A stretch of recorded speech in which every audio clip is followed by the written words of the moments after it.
The second thing we need to look at is I want to see Jesus because to trust Him, but then I want to see Jesus, but not get in the way and hinder others in the process. See, Jesus and knowing that trust in Him, that's the easy part. The trust is the easy part. Seeing that Jesus does miracles for anybody around in our area here, we could probably go out and meet a stranger and say, do you trust in Jesus? Is Jesus a trustworthy person? Is Jesus this? And talk about trust. And most people would say, oh yeah, because they've heard of Jesus and it's the church, and they just correlate things with that. But when we know the truth, man, we want to go to it. We want to dig in the Word. When we get on fire for God, that's when the truth is just alive in us. So we want to get in the Word more. We come to church more. We get involved more. But sometimes we get so excited that we say, well, this is just such a special place. He's such a special person. It's such a special thing. Hold on before you get there. You ever been to a place where they kind of don't want you there? You ever been to a place where you come in and it's like,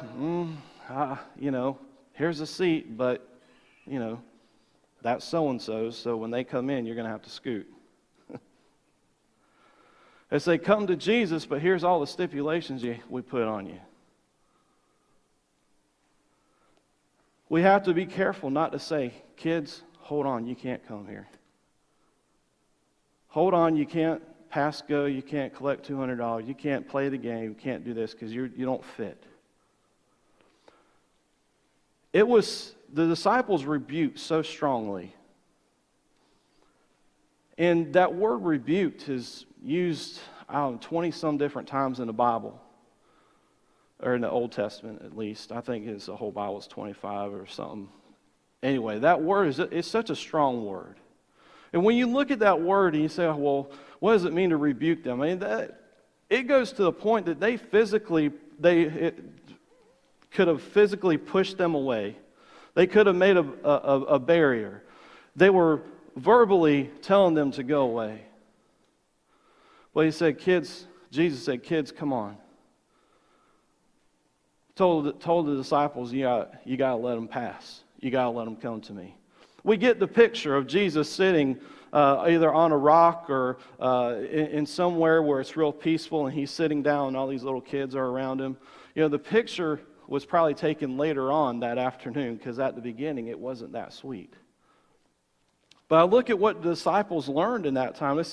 They learned not to get in the way of Jesus' word. They learned that if we're going to trust this man so much that we're going to follow him, the disciples gave up their livelihood, they're following Jesus, and now they're sitting there learning lessons by little kids coming up to them by saying, wait a minute, maybe I'm being too selfish about this man. Sometimes about church, we feel the same way. Sometimes we trust Jesus, we get so excited, but then we're holding back others. And we got to say, Jesus, I trust you. Just like a little child, I trust. And I'm going to go with it. I want to bring others